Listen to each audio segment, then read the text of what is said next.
বৃষ্টিমুখর সুপ্রভাত বন্ধুরা, আশা করি তোমরা ভালোই আছো। আমিও ভালো আছি। সকাল থেকে বৃষ্টি শুরু হয়ে গেছে। আমিও চলে এসেছি মনীষ কিচেনে নতুন রেসিপি নিয়ে। দেখতে থাকো আজকে আমি কি কি করছি। এই যে প্রথমে আমি যে রেসিপিটা করব সেটার জন্য আমি কড়াই বসিয়ে দিয়েছি। গ্যাসও জ্বালিয়ে দিয়েছি। এবার কড়াইটা একটু গরম হোক। এই যে কড়াই গরম হয়ে গেছে, এর মধ্যে আমি বড় সাবুদানা দিয়ে দিলাম। এটা একটুখানি ভাজবো। এই যে আমার সাবুদানা ভাজা হয়ে গেল। এবার এটাকে ঠান্ডা করতে দেব।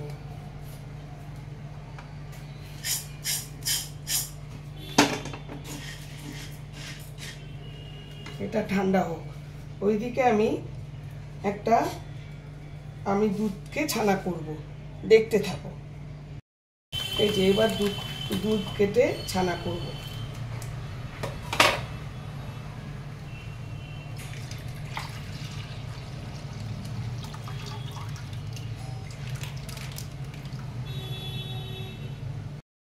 এই যে দুধ ফুটে গেছে, আমি এবারে ভিনেগার দিয়ে ছানা করব।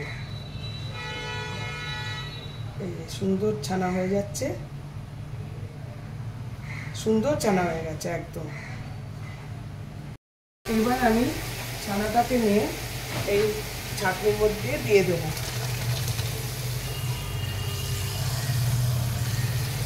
দিয়ে জল দিয়ে এটা একটু দিয়ে দেবো।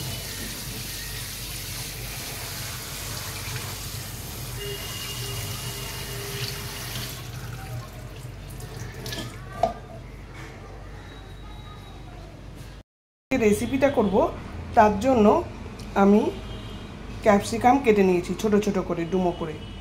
আর এইদিকে কিশমিশ রেখেছি, জিরে রেখেছি, গোটা জিরে, গোটা ধনে, গোটা মৌরি, কাজু বাদাম আর পোস্ত।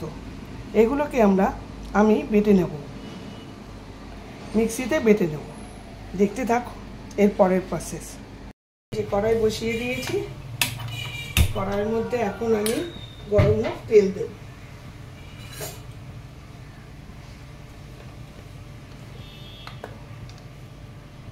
গরম হয়ে গেছে, এর মধ্যে আমি তেল দিয়ে দিলাম।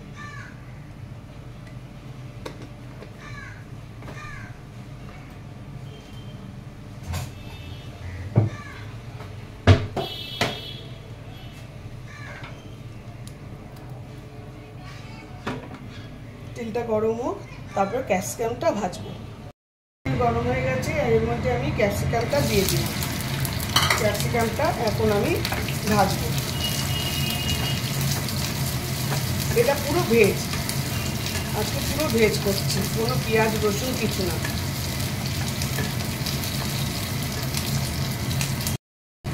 এই যে ক্যাপসিকামটা ভাজা হয়ে গেছে, ওটা আমি তুলে নেব।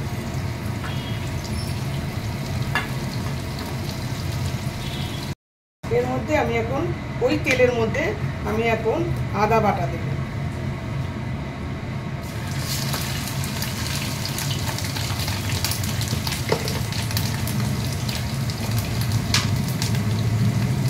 একটু মুছি দিয়ে দিই, নাহলে আদাটা গায়ে ছিটকাবে।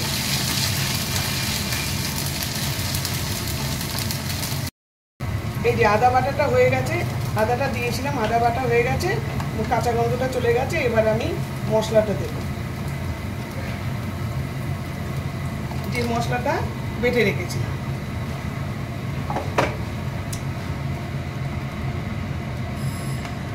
পরিমাণ মতো নুন দিয়ে দিলাম, লঙ্কার গুঁড়ো দিয়ে দেবো, অল্প হলুদ দিয়ে দিলাম। আর আমি কিছু মশলা এর মধ্যে দেব না। মশলা থেকে তেল বেরো, তারপরে আমি নেক্সট প্রসেস। এই যে মিক্সি ধোয়া জলটা এবারে দিয়ে দিলাম। মশলাটা ফুটবেও না, আর একটু তেলটাও বেরোয়, ফুটবে। এটা একটু ফুটে উঠুক, তারপর নেক্সট প্রসেস। এবার আমি তেল বেরিয়ে গেছে, এবার আমি এর মধ্যে ক্যাপসিকামগুলো দিয়ে দিলাম।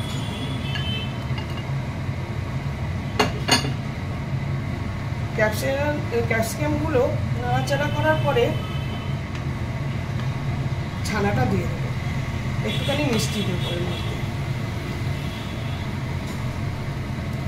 একটুখানি মিষ্টি দিয়ে দিচ্ছি।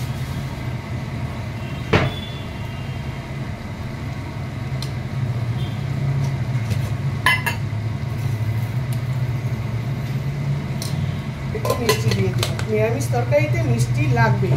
আর সবাই জানে নুনের বোন চিনি, চিনি না দিলে হবে না,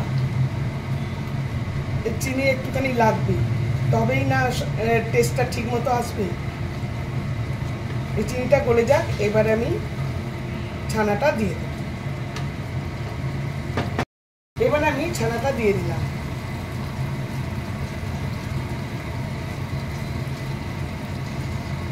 ছানাটা দিয়ে ভালো করে নাড়াচাড়া করতে হবে, মানে নাড়তে হবে একটুখানি, নাড়লে না গুটলি পাকিয়ে যাবে এই ছানাগুলো একদম স্ম্যাশ থাকবে। আমি কিন্তু স্ম্যাশ করিনি, ধুতেই হয়ে গেছে।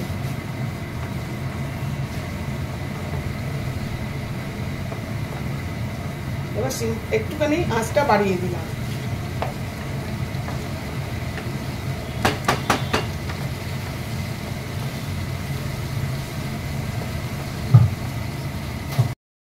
সিমে রেখে দেবো, আঁচটা কমিয়ে একদম সিমে রেখে দিলাম।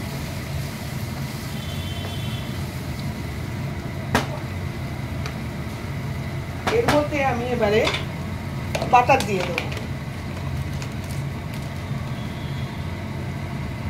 এই যে বাটার দিয়ে দিলাম।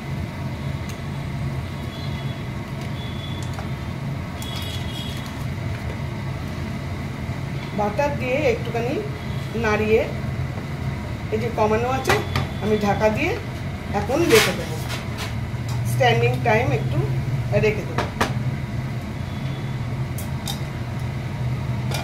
একদম সিমে করে দিয়েছি, থাক এখন। দেখি এবার কিরকম হলো। বাহ, এবার তেলটা একদম তেল বেরিয়ে গেছে, খুব সুন্দর দেখতে হয়েছে। আমার ছানার তরকারি ডান। গ্যাস নিভিয়ে দিলাম, একদম হয়ে গেছে, সুন্দর হয়েছে। দেখি খেয়ে এবার কিরকম হয়। এই যে আমার ছানার তরকারি একদম ডান। তো বন্ধুরা, আমার ছানার তরকারি আশা করি তোমাদের ভালোই লেগেছে। ভালো লাগলে লাইক, শেয়ার, সাবস্ক্রাইব করবে, ফলো অবশ্যই করবে। নেক্সট আসছে একটা ব্লগ নিয়ে। তোমরা সুস্থ থাকবে, ভালো থাকবে, আনন্দে থাকবে। Thank you for watching.